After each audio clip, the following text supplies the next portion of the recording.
Somewhere across the Atlantic, the seabed became an unmarked resting place for as many as 2 million people. Men, women, children, thrown overboard, some dead from disease, some still clinging to life, during a voyage so brutal that ships could dispose of bodies in open water and keep sailing as if nothing had happened. Between the early 1500s and the 1860s, approximately 12 to 13 million Africans were loaded onto European ships and transported across the Atlantic Ocean in what became one of the largest forced migrations in human history. 10 to 11 million survived to see land again. The rest perished during a journey that could last anywhere from 6 weeks to 3 months. And for many who survived the crossing, death still came soon after, during the first weeks and months of enslavement or later, after years of forced labor. How did the Atlantic slave trade start and why? Before sugar and before the Caribbean, there was the Portuguese push down Africa's Atlantic coast in the 1400s, an era of ships probing farther each year, mapping currents and looking for new areas for gold, spices, and trading partners. What was about to come didn't begin as a fully formed master plan to populate the Americas. It began as a series of smaller steps, each one profitable, until they stitched together into a system. It all started with a single commodity that most of us take completely for granted today: sugar. Part 1. The economics of human cargo.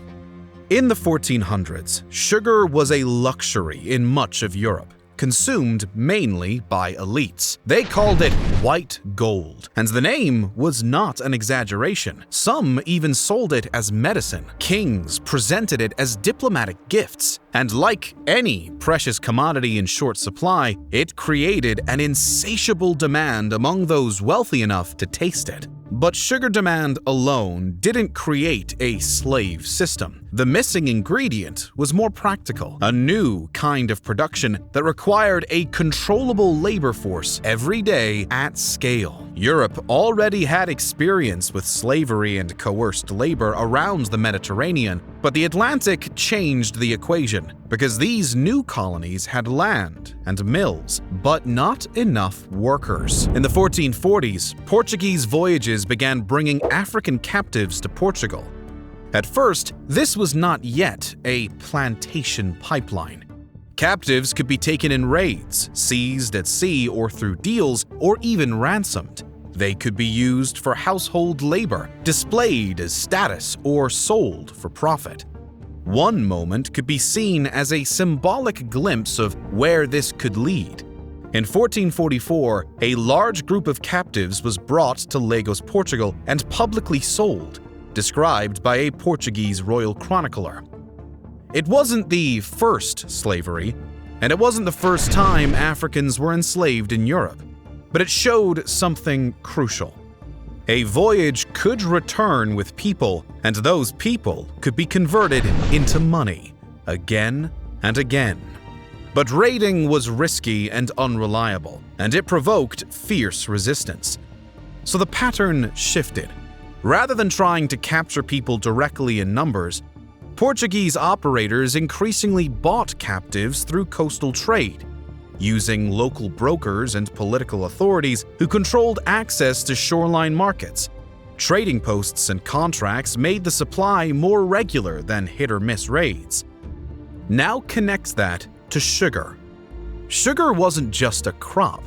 It was a time-sensitive industrial process. Cut cane, crush quickly, boil quickly, ship quickly. That required great coordination and long hours, especially at harvest.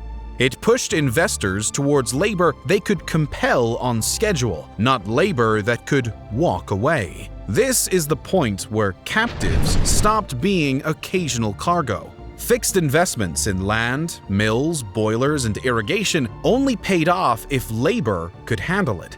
Once planters saw that coerced labor could make sugar profitable on Atlantic islands, the model became something they could replicate and export. The Portuguese and other Iberian interests were among the first to scale sugar production in the Atlantic. By the 15th century, they had established sugar plantations on the Atlantic islands off Africa's coasts. Madeira, the Canary Islands under Castilian rule, with plantation development influenced by Iberian and Italian capital, and São Tomé.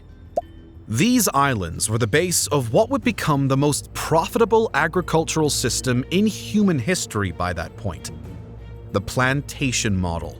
Large-scale monoculture, intensive labor, maximum extraction of value from both land and workers. By the 1500s, that Atlantic plantation template jumped to the Americas, first to Portuguese Brazil, where sugar and slavery scaled fast, then across the Caribbean as European rivals fought for land, mills, and markets. In the English Caribbean, the shift became explosive in the 1640s when Barbados pivoted hard into sugar and turned into one of the first fully sugar and slavery economies in the region. This sugar revolution didn't just increase demand. This changed the rules of trade and economy. To protect that investment, colonies began writing slavery into law, hardening it into a permanent, inheritable system. The hours were endless. During harvest season, workers might labor 18 hours a day, 7 days a week for months on end. The Caribbean sun was merciless. The conditions were so brutal that plantation owners often treated enslaved labor as replaceable, and in many colonies, mortality remained so high that deaths exceeded births for some periods. And therein lay the crisis. The labor pool was catastrophically insufficient. When Christopher Columbus arrived in Hispaniola in 1492, the indigenous Taíno population numbered somewhere between 250,000 and 1 million people. Within 50 years, disease, overwork, and violence had reduced that population to a tiny fraction of its pre-contact size. The same pattern repeated itself across the Caribbean and Brazil with devastating consistency. Smallpox, measles, typhus, and influenza swept through populations that had no immunity to European diseases.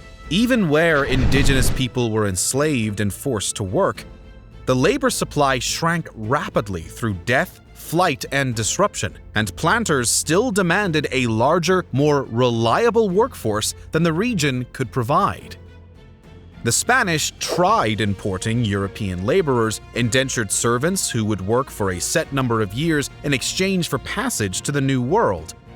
But Europeans also suffered extremely high mortality in many tropical plantation zones, succumbing to tropical diseases like yellow fever and malaria, against which they had little acquired resistance. The mortality rates were staggering. Plantation owners needed a labor force that could survive the Caribbean disease environment while enduring the brutal conditions of sugar cultivation, and they found that labor force in Africa. It was partly because many Africans came from regions where malaria and yellow fever were common, so populations often had more acquired resistance, and in the case of malaria, some groups also carried genetic traits that offered partial protection. They tended to survive in environments where many Europeans and indigenous Americans died. And once plantation economies expanded, planters found that buying enslaved Africans through Atlantic trade networks could be a more controllable, long-term labor solution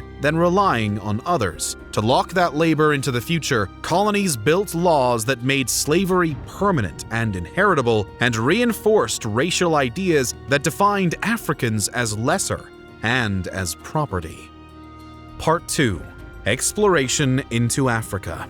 For the most part, Europeans did not venture into Africa's interior to capture slaves themselves. They couldn't do so easily or safely in large numbers. The disease environment, malaria, yellow fever, sleeping sickness, killed many before they could establish any significant foothold beyond the coast.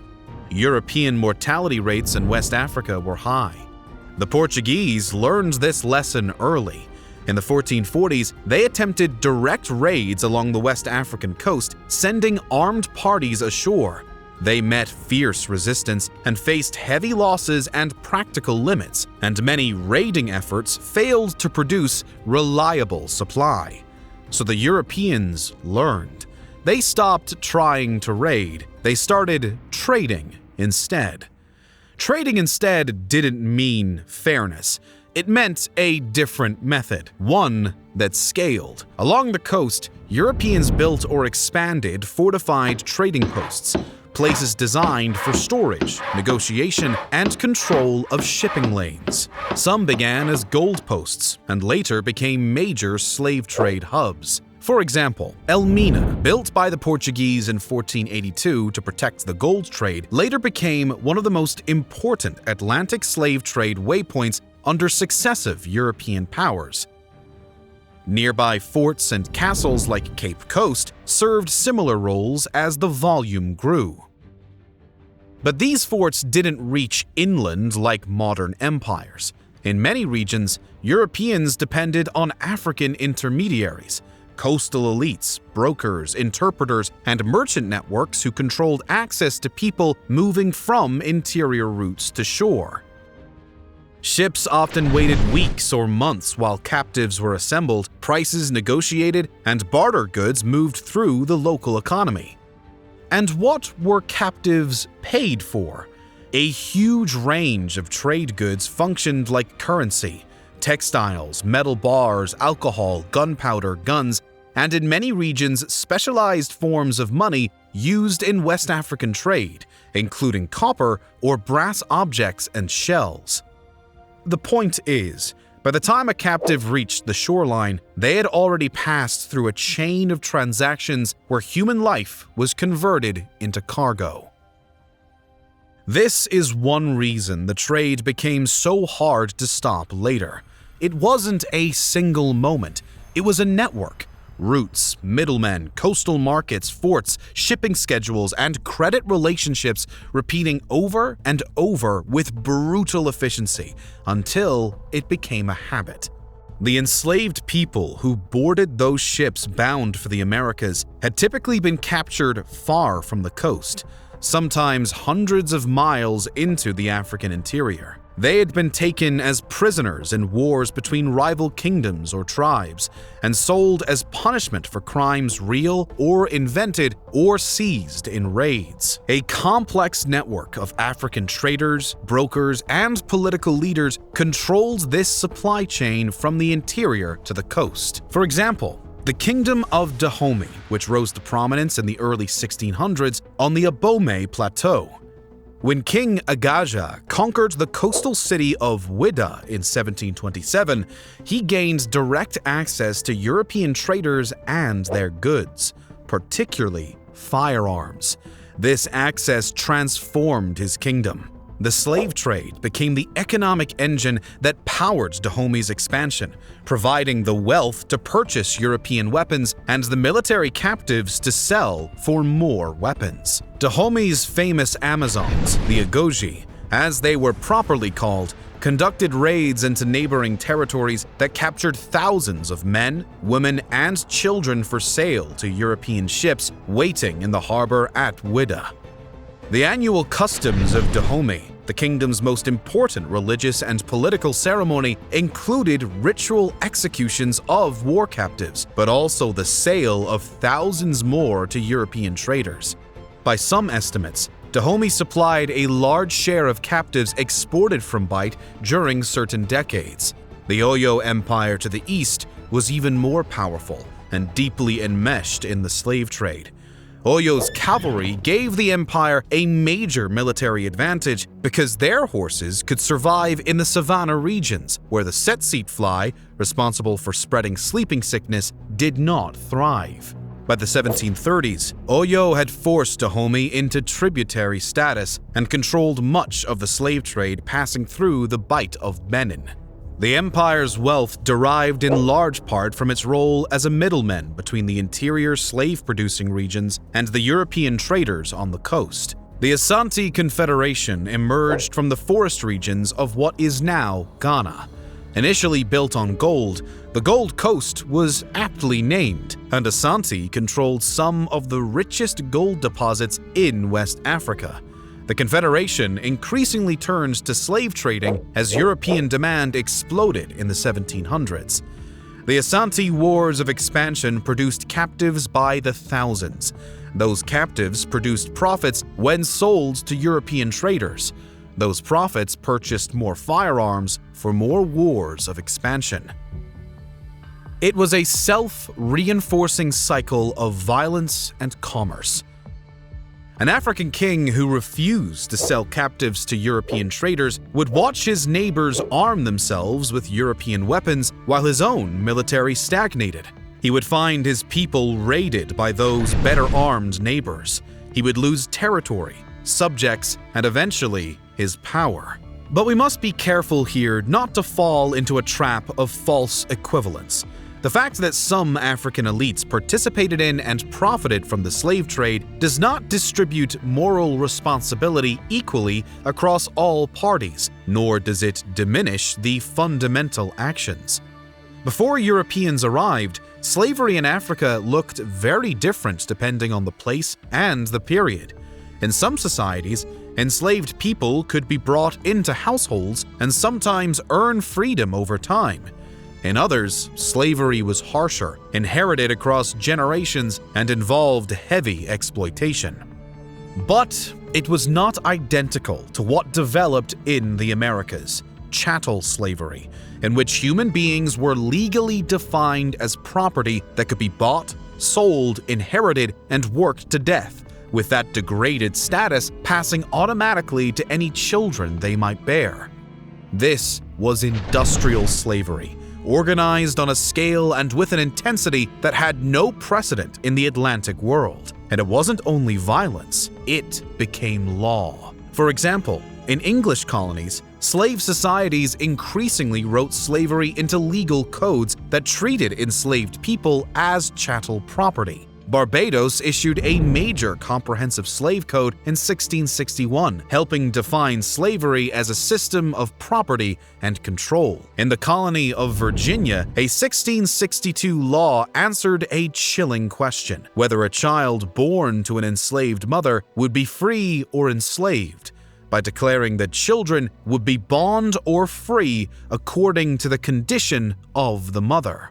That single rule helped lock slavery into the future. It made enslaved women's children legally reproducible property, and it helped create the demographic difference between North America and many sugar colonies. Part 3. The Triangle. To see how this worked, let's follow one voyage from start to finish. In a European port, investors put up capital. A captain is hired, and the ship is packed with cargo: textiles, metal goods, alcohol, firearms, and others. These items are chosen specifically because African brokers and coastal markets will accept them. After a few weeks, they will reach their destinations. Then comes the waiting. Off the coast, ships can sit for weeks as local middlemen assemble captives from inland routes. When the people were finally delivered to the shoreline barracoons, traders inspected bodies like livestock, negotiated prices, and loaded people below deck. The entire ship is an equation. How many can you put in, and how many will survive long enough to sell?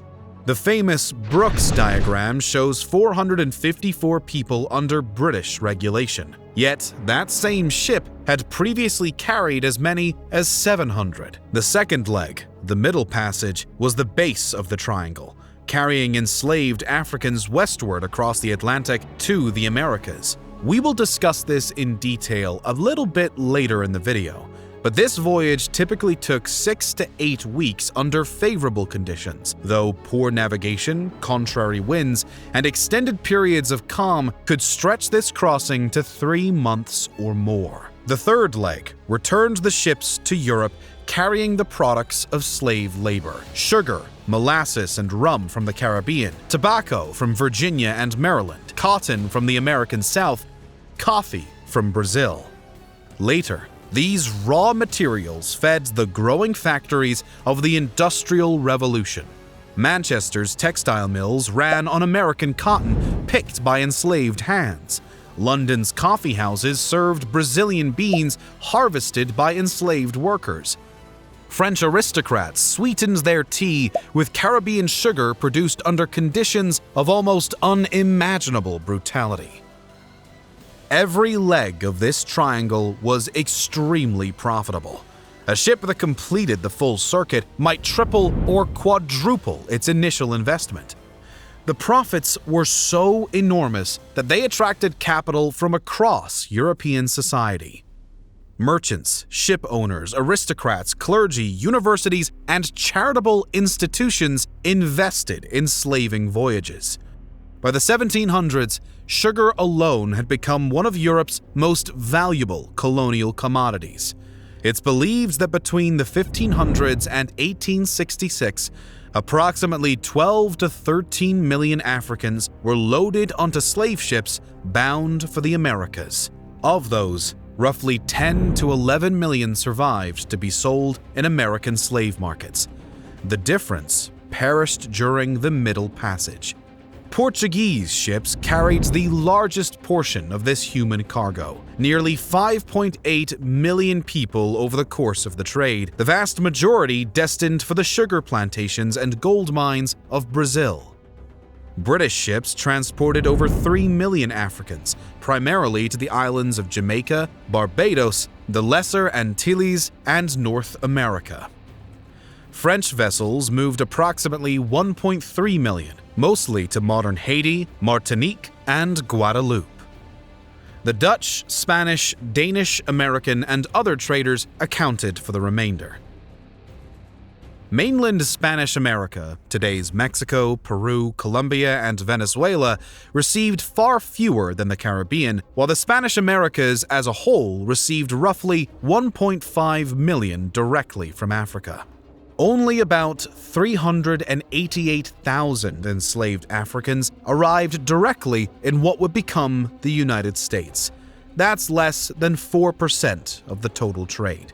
This statistic may surprise many people because by 1860, the United States had approximately 4 million enslaved people, more than 10 times the number originally imported. The explanation lies in a crucial difference between North American and Caribbean slavery. The sugar plantations of the Caribbean and Brazil were deadlier through overwork, disease, malnutrition, and brutality that their enslaved populations could not naturally reproduce in many colonies for long periods.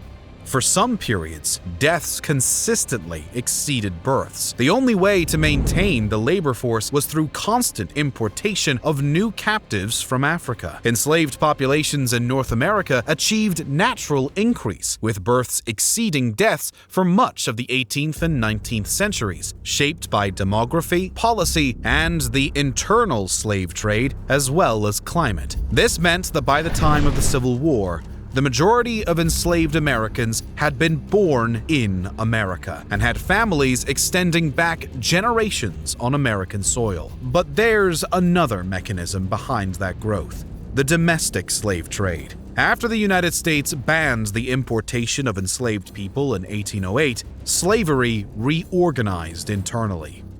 Between 1790 and 1860, more than 1 million enslaved men, women, and children were forcibly moved in a massive internal market from the Upper South to the Deep South. So even as the Atlantic pipeline narrowed for the US, the internal pipeline widened, feeding cotton expansion and tearing apart families on an enormous scale. Part 4. The Middle Passage.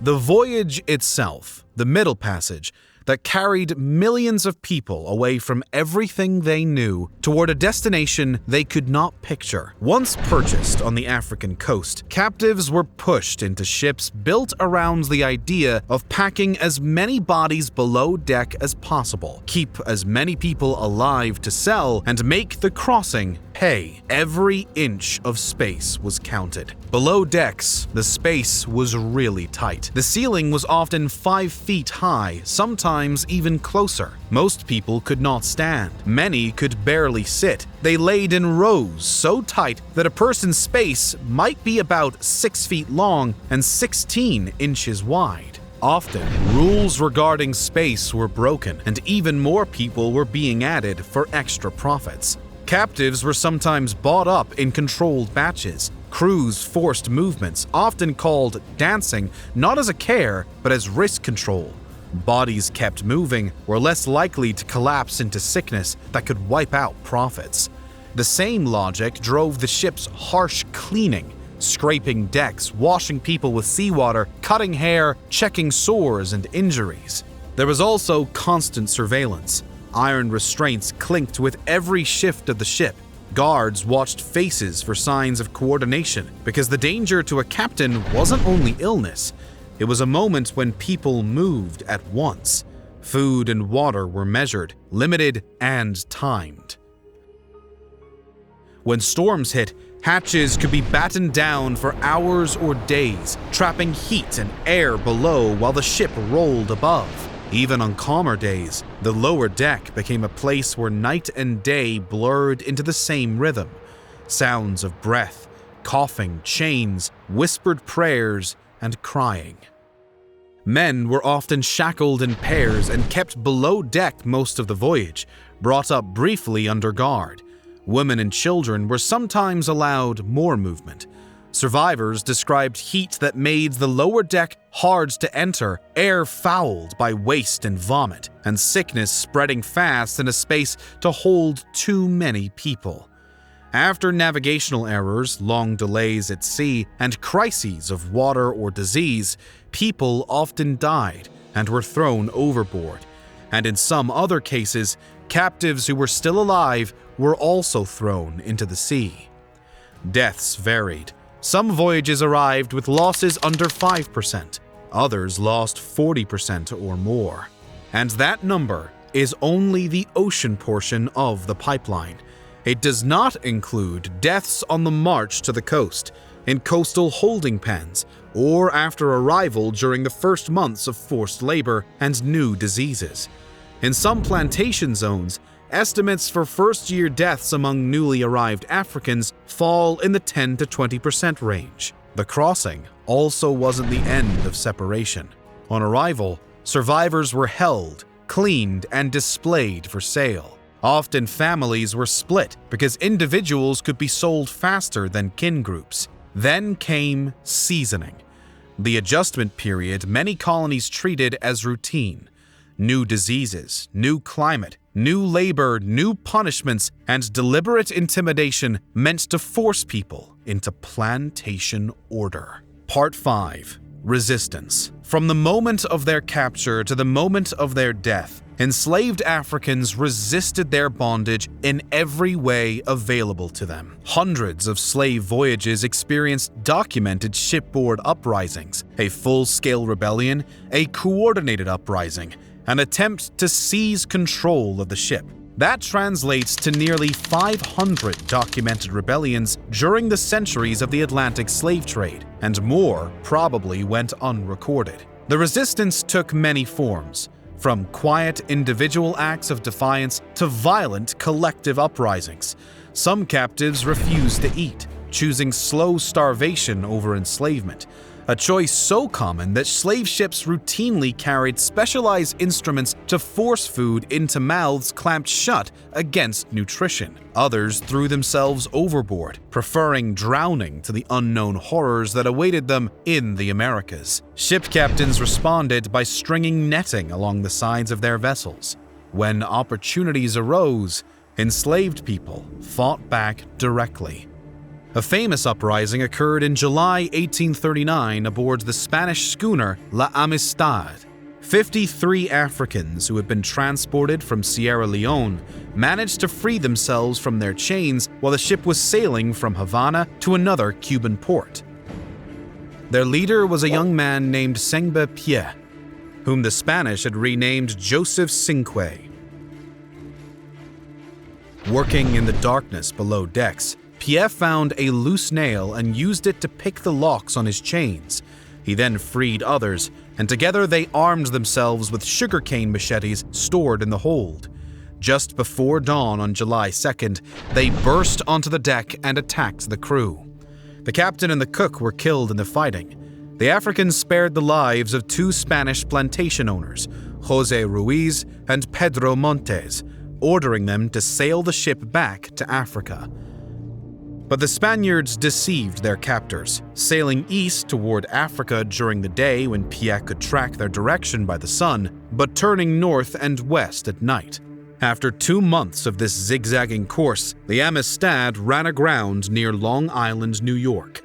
What followed was one of the most interesting legal cases in American history. The Atlantic slave trade had been banned by international treaty years earlier. This was an illegal transport, as were many others that continued after the ban. The Africans were imprisoned in Connecticut while courts debated whether they were legally slaves or illegal kidnapped free people with the right of self-defense. Abolitionists rallied to their cause, hiring lawyers and translators, raising funds for their defense, and publicizing their story across the country. The case eventually reached the United States Supreme Court, where it was argued by former President John Quincy Adams, then 73 years old and serving in the House of Representatives. In a passionate 8-hour argument, Adams declared that the Africans had been illegally kidnapped and had every natural right to fight for their freedom. In March 1841, the Supreme Court agreed. The 35 surviving Africans were declared free, and private donations funded their return to Sierra Leone.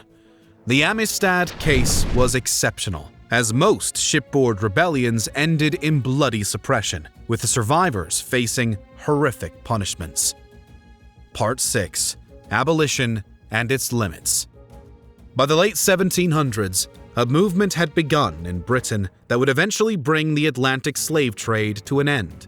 It combined religious conviction, particularly among Quakers, who had concluded that slaveholding was incompatible with their faith, and evangelical Christians who had undergone a similar moral awakening, with political organizing, economic arguments, and something genuinely new in Western politics: mass popular campaigns that mobilized ordinary citizens to pressure their government. The abolitionist Thomas Clarkson spent years gathering evidence of the trade's horrors. He interviewed thousands of sailors in the port cities of Bristol and Liverpool. He documented the conditions on slave ships and the brutality inflicted on both captives and crew. He collected the physical instruments of the trade: the shackles, the branding irons, the thumbscrews, the speculums for force-feeding, and displayed them at public meetings to shock audiences into recognition of what was being done in their nation's name.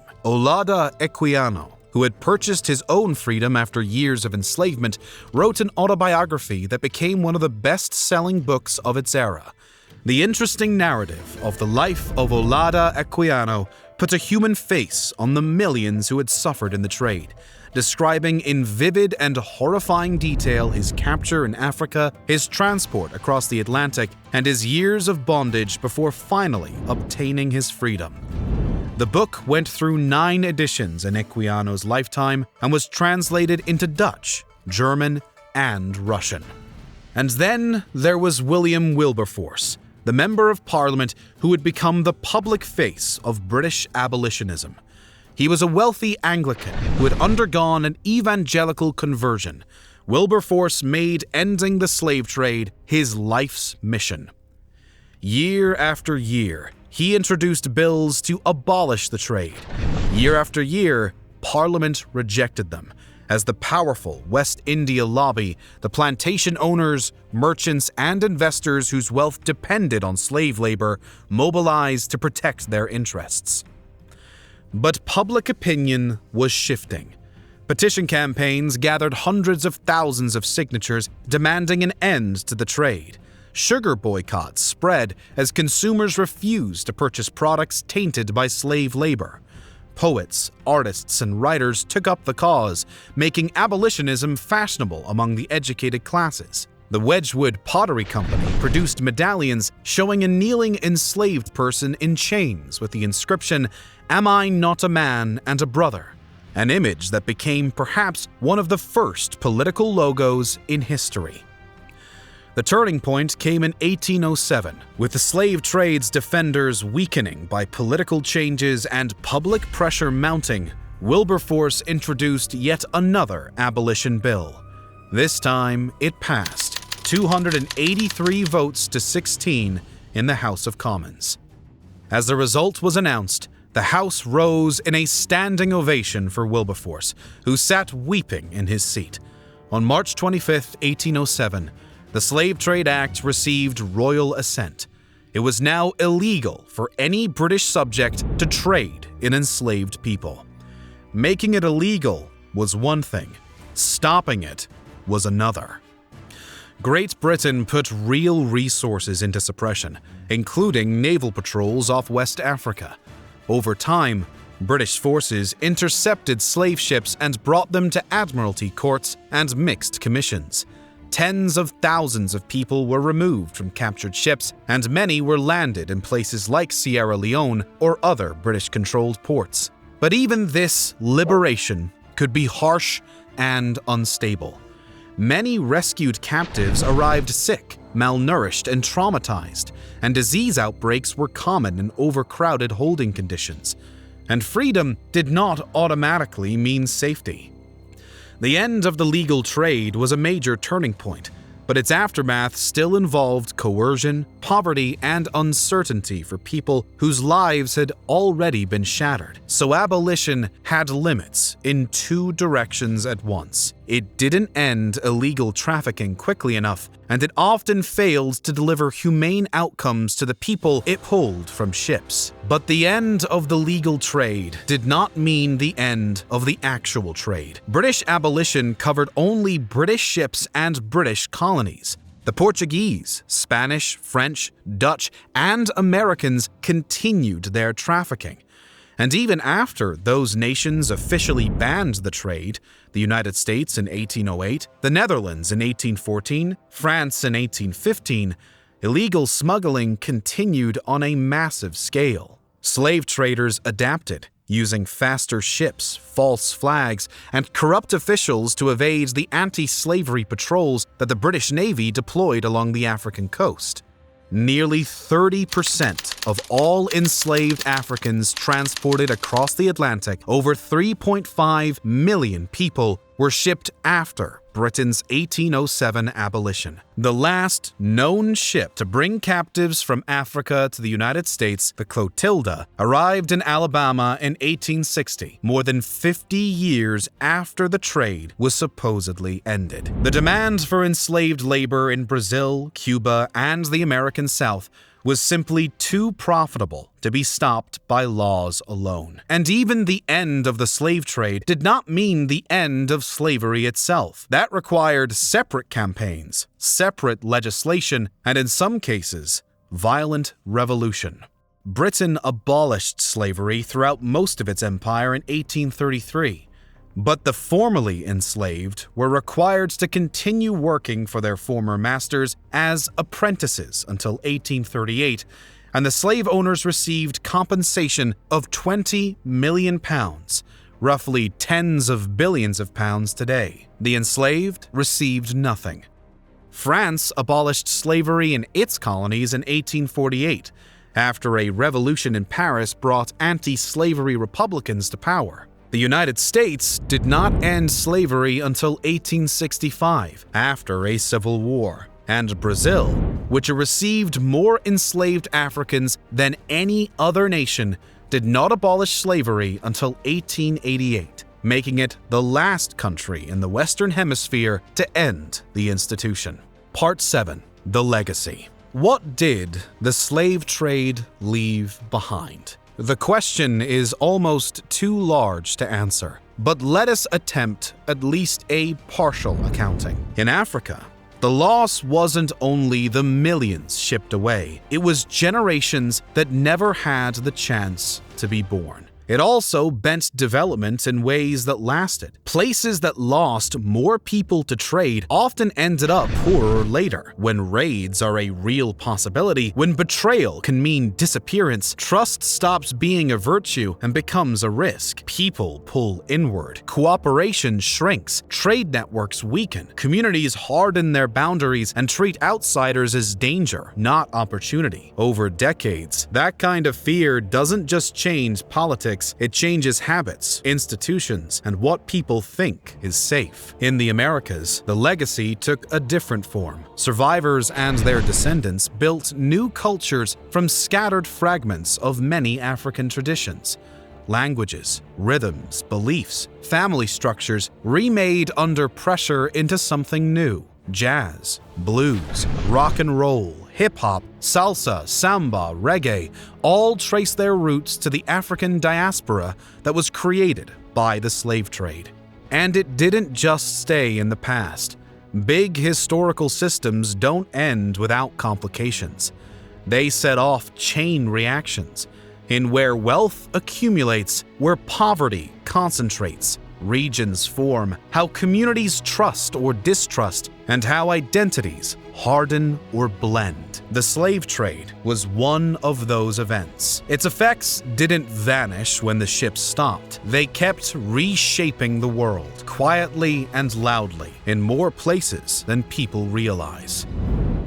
The transatlantic slave trade was not an inevitable tragedy, not some natural disaster that simply happened to occur. It was the product of specific economic incentives, specific political decisions, and specific moral failures by specific people and institutions. At every stage, people made choices to participate in systemic brutality, to look away from obvious crimes. Those chose the wealth that slavery offered over the humanity it denied. The abolitionists demonstrated that public opinion could be shifted, that political pressure could overcome entrenched interests. Every year that the trade continued after the first voices were raised against it represented a choice not to end it. Understanding how it happened, the mechanisms, the motivations, the resistance, the complicity, is not simply an exercise in historical knowledge. It is a reminder that human beings are capable of organizing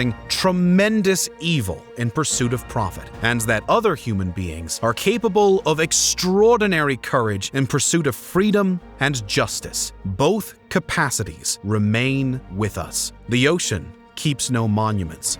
The dead at sea left no graves.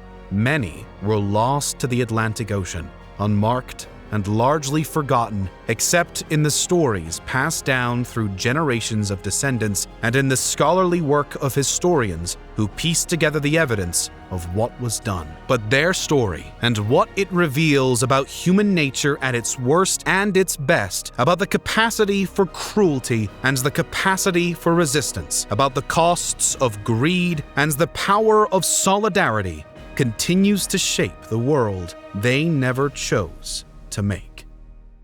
The maps in our videos, those are the light versions. For our shop, we take the same research and go all in. Finer line work, higher resolution, extra texture, geographic details that would get lost in a video. These are built for people who want the real thing. Something you can reference, hang up, or just own because it's the version we actually wanted to make. The kind of map you don't scroll past, you keep.